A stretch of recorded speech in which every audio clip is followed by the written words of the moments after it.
I'm Rabbi Howard Wolk. I'm the community chaplain with Jewish Family Service. As many of you, I'm sure, know, our agency serves the entire community. If anyone would like to speak to a counselor or clinician, please call us 972-437-9950. Our food pantry is open for pickup via car. Even if one doesn't call ahead with an appointment, one can just show up on Thursday around our building and receive food and necessities. This is certainly a time when we are all aware of the importance of meeting basic needs that everyone has. And I certainly hope that this message finds all of you healthy and well.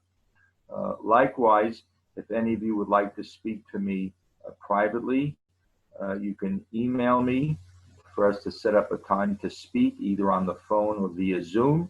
So by the time you view this message, we will have finished with the period on the calendar known as the 3 weeks, which culminated on Thursday with Tisha B'Av, the day that commemorates really tragic events in Jewish history, the destruction of the first temple, the second temple, and events that occurred as a result of Jews being sent into exile in the year 70. And the day is really a walk through Jewish history. What's important is that the first Shabbat after the 9th of Av is given a special name. It's called Shabbat Nachamu, the Sabbath of consolation and comfort. The prophet tells us that God will comfort his people, and in the Haftorah, the prophetic section that we read, it talks about ultimately the ingathering of the exiles to Israel. This coming Shabbat is the first of 7 Sabbaths heading toward Rosh Hashanah. Yes, it's hard to believe that we're in the shadow of a new year.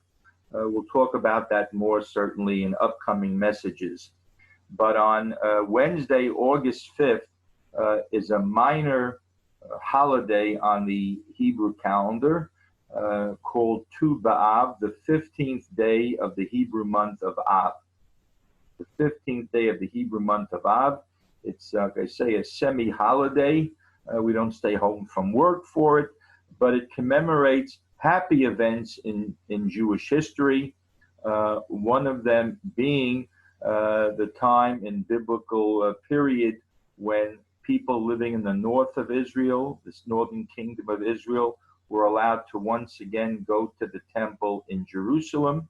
It was in ancient times what I would call the Jewish Sadie Hawkins Day, in which single men and single women would go out and meet, and the rabbis give advice to the young men and say, basically, what you want to find is a person, a young woman of great character and value.